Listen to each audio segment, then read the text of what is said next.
Today I'm going to talk about how I fractured my skull. A lot of people ask me about my life, and each time I have a visit with a patient, I try to make as much of that time about the patient as possible. But believe it or not, outside of this clinic, I do other things, and I've done a lot more things before I even started being a chiropractor. I've had a lot of other injuries, whether it be from MMA, rugby, surfing, been bit by a shark on my right foot, separated my shoulder playing basketball, had a tumor removed from my leg, all sorts of other crazy things. I wanted to talk about something that could both be educational, a little bit enjoyable, and then also teach you guys a little bit about myself.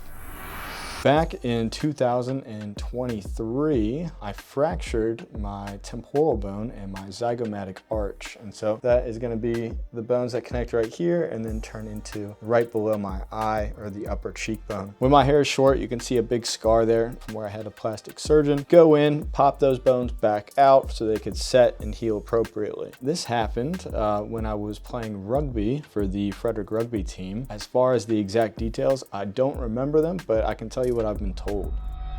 I was running down the pitch. There was a guy coming at me with the ball and smack.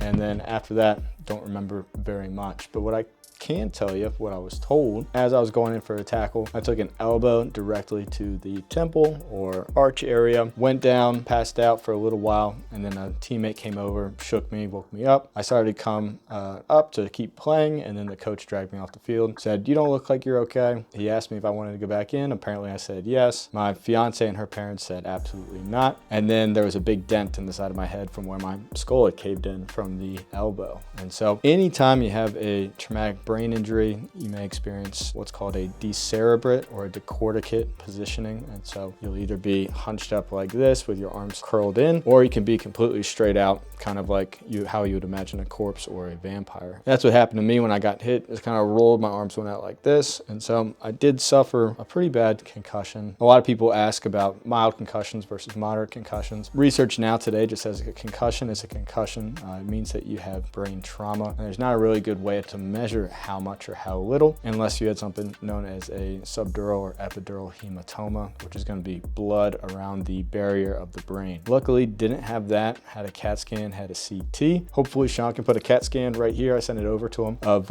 what that looks like. And so because I have cauliflower on my left side here, my cauliflower ear from wrestling and fighting, you'll actually see one of my ears looks kind of deformed, looks kind of like a Shrek ear on the side. That'll be the side of the fracture. Cauliflower ear, interesting enough, is blood that is pulled up in your ear and calcified within that space. So that's just another one of the funny things about my skull that you'll be able to see. After that, recovery was relatively simple. You just kind of rest for a couple of weeks, but I did suffer short-term memory loss. I didn't remember what happened. And then now, from that injury, I still suffer from that quite a bit. I'm really good with names and things like that, but when it comes to, you could ask my fiance if I would remember to grab something from the house or put something somewhere. Those are the type of things that I forget quite often. But with that, and my experience of having several injuries from sports and athletics, it's something I'm really passionate about. One of the things with martial arts or rugby or any kind of contact sport is the fear of what's known as CTE, or chronic traumatic encephalopathy. That is going to be classified in the same condition as a lot of other neurodegenerative disorders like Alzheimer's, Parkinson's. Anytime you are an athlete who is